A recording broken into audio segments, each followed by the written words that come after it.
Selamat datang kembali di channel Wuxia Library. Dalam video kali ini, kita akan melihat 5 poin menarik dari kisah trilogi Raja Wali. Apa saja itu? Mari kita lihat. Pertama, kepribadian karakter protagonis. Trilogi ini memiliki sebuah kesamaan di mana kisah hidup ketiga tokoh protagonisnya diceritakan sejak mereka kecil. Menariknya, kita bisa melihat Jin Yong menanamkan perkembangan kepribadian karakternya yang dipengaruhi oleh asuhan ataupun didikan. Atau bisa kita lihat melalui faktor lingkungan, bukan secara genetik. Contohnya Guo Jing. Tidak sulit untuk menelusuri kepribadiannya. Sejak kecil, ia dididik oleh ibu dan keenam gurunya yang menanaminya akan nilai-nilai kejujuran, kemoralan, tindakan satria, serta pandangan akan patriotisme. Ia juga dibesarkan oleh lingkungan militer di Mongol, membuatnya tumbuh sebagai sosok yang disiplin, bekerja keras, dan berpendirian kuat. Kepribadiannya itu begitu mengakar kuat, membuatnya menjadi sosok yang setia kawan. Walaupun ia mungkin lamban ketika harus bermanuver dalam hal-hal kecil, tapi dalam hal-hal kritikal, ia yakin akan apa yang ia lakukan. Misalnya mempertahankan cintanya akan seorang wanita, ataupun harus mempertahankan Xiangyang. Hong Jikong sendiri memuji bagaimana giatnya Guo Jing dalam berarti ilmu. Hong Jikong tahu kalau Guo Jing adalah sebuah permata berharga yang hanya butuh diasah. Tidak banyak yang bisa diceritakan dari Yong Guo yang dibesarkan oleh Mu Nianqi seorang. Sang ibunda pun meninggalkannya dalam usia yang masih belia. Yang Guo adalah anak yang tergolong nakal dan gemar bermain. Tapi ia pun cukup cerdik untuk mengetahui kalau dirinya kurang disukai oleh orang-orang yang mengenal tindak tanduk ayahnya. Dan ia tahu hanya paman Guo Jing yang tidak berprasangka kepadanya. Walaupun masa kecilnya ia menerima nasib yang sangat jelek, seperti contohnya ia dikirim ke Cuancen untuk belajar silat, tapi di sana ia malah menjadi bulan-bulanan dari bulian orang-orang Cuancen. Menerima banyak perlakuan tidak adil dan kurangnya afeksi yang ia dapat, membuatnya begitu haus akan kasih sayang. Hanya ada 4 orang yang penting bagi Yang Guo dari masa ia kecil hingga dewasa. Pamannya Guo Jing, Nenek Sun, ayah angkatnya Ouyang Feng, dan Bibi Lung. Itu sebabnya Yang Guo begitu sangat dekat terhadap Bibi Lung yang merawatnya hingga dewasa, melalui berbagai rintangan serta penderitaan yang ia alami dalam petualangannya yang lebih lanjut. Sekarang Zhang Wuji. Ia tumbuh dari lingkungan yang cukup terisolasi. 10 tahun pertama ia habiskan hanya bersama kedua orang tua dan ayah angkatnya. Ia mendapatkan limpahan kasih sayang dari kedua orang tua dan juga ayah angkatnya, membuat dunia Wuji kecil seperti kurang mengenal yang namanya kebencian, muslihat, dan kejahatan. Sejak kecil ia tumbuh tanpa seorang teman. Ketika dibawa kembali ke daratan, cukup wajar jika ia sangat ingin berteman dan menyenangkan semua orang yang ia temui agar dirinya bisa diterima. Tapi sifat ini juga yang membuatnya malah secara tidak sadar menjadi tukang PHP dari 4 wanita sekaligus. Pada akhirnya Wuji tetaplah seseorang pemimpi yang percaya dengan keindahan dunia pulau es api yang penuh akan kebaikan daripada dunia luar yang lebih realistis. Itu juga yang membuatnya di saat yang lain memilih untuk membalas dendam, ia memilih untuk bermurah hati dan memberikan pengampunan. Yang kedua, banyaknya tokoh sejarah dengan timeline yang tumpang tindih. Jin Yong membuat cerita fiksinya terasa cukup nyata dengan menanamkan tokoh-tokoh sejarah asli, dan timeline ceritanya juga mengikuti peristiwa sejarah. Contohnya, Guo Jing yang bermula dari tahun 1205, di mana pada masa ini tengah ada 2 dinasti yang berkuasa, yaitu Song dan Jin.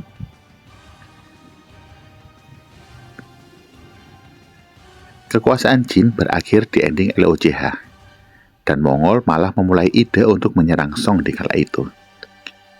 Dalam kisah Yang Guo, perang antara Song dan Mongol berlangsung panjang dan bahkan belum berakhir hingga ending ROCH.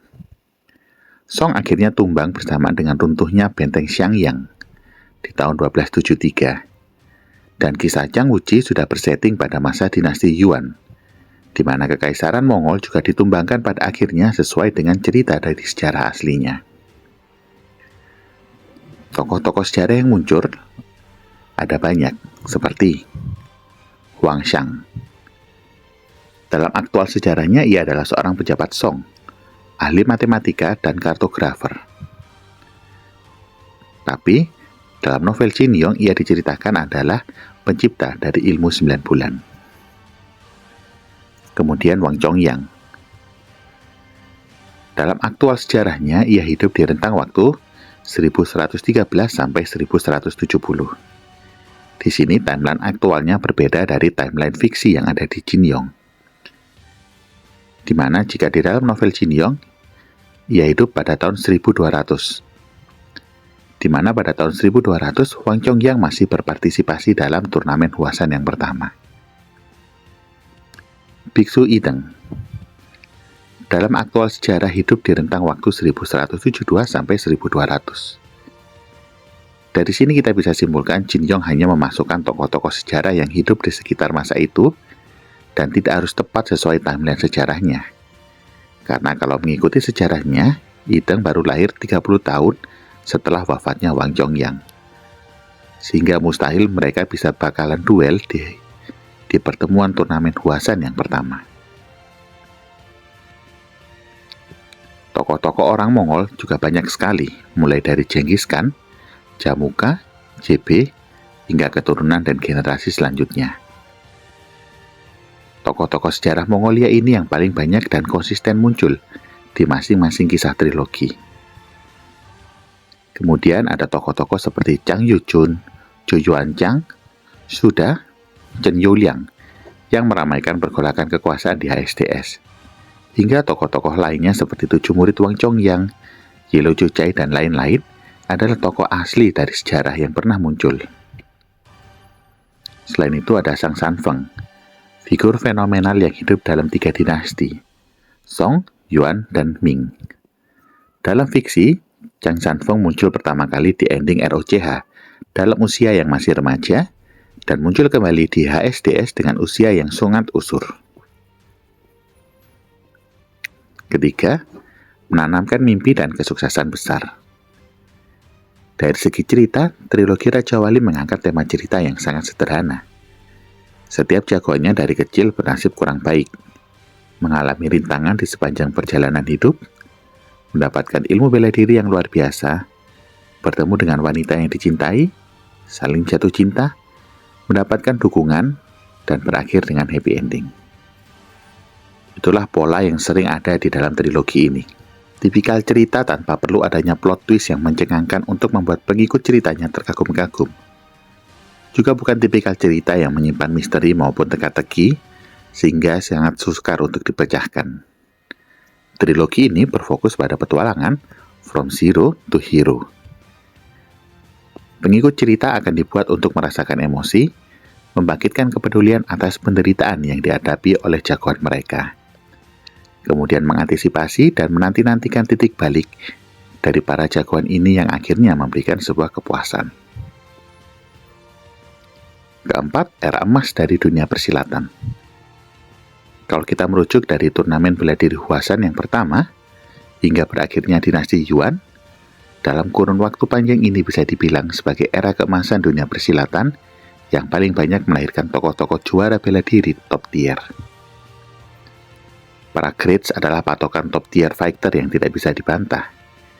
Kita bisa melihat bagaimana sulitnya perjuangan yang harus dilalui oleh ketiga protagonis untuk sampai pada level bertarung dari para grades ini.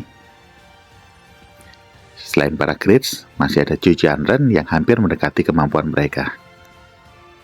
Ada juga Zhou Potong yang akhirnya juga dinobatkan sebagai salah satu dari grades. Ada juga seorang Lin Chaoying yang juga dibilang setara dengan salah satu dari the grades, yaitu Wang Chongyang. Bahkan Lin Chaoying juga menciptakan jurus counter terhadap bela diri dari Wang Chongyang. Kemudian, Di timeline tersebut juga ada Huangsang sebagai pencipta dari ilmu 9 bulan.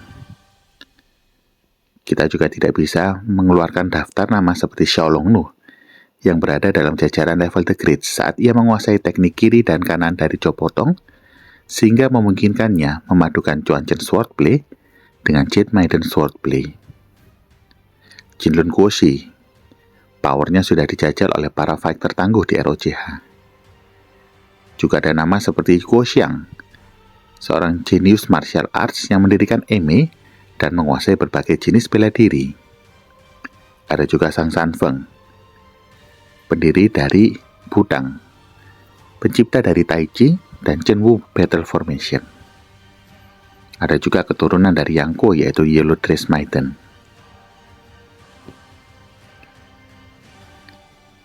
Sangat banyak sekali karakter dengan kekuatan yang setara ataupun minimal setara dengan grades di dalam trilogi. Ini memperlihatkan regenerasi yang stabil dari setiap generasi yang ada, dan tidak ada bukti generasi yang lebih senior lebih unggul dari generasi yang lebih muda.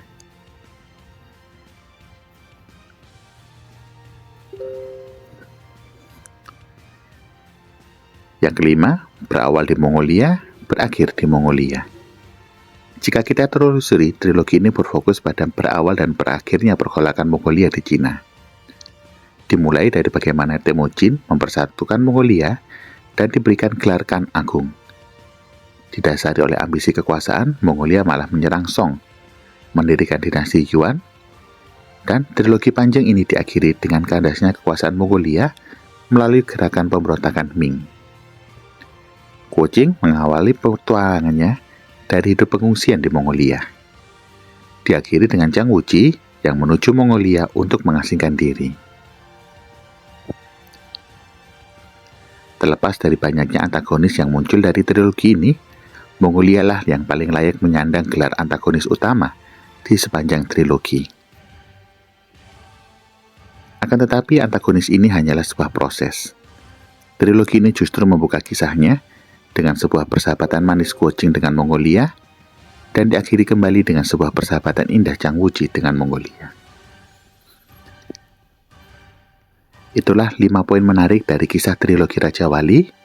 Jangan lupa untuk like dan subscribe, dan sampai jumpa di video-video yang lainnya.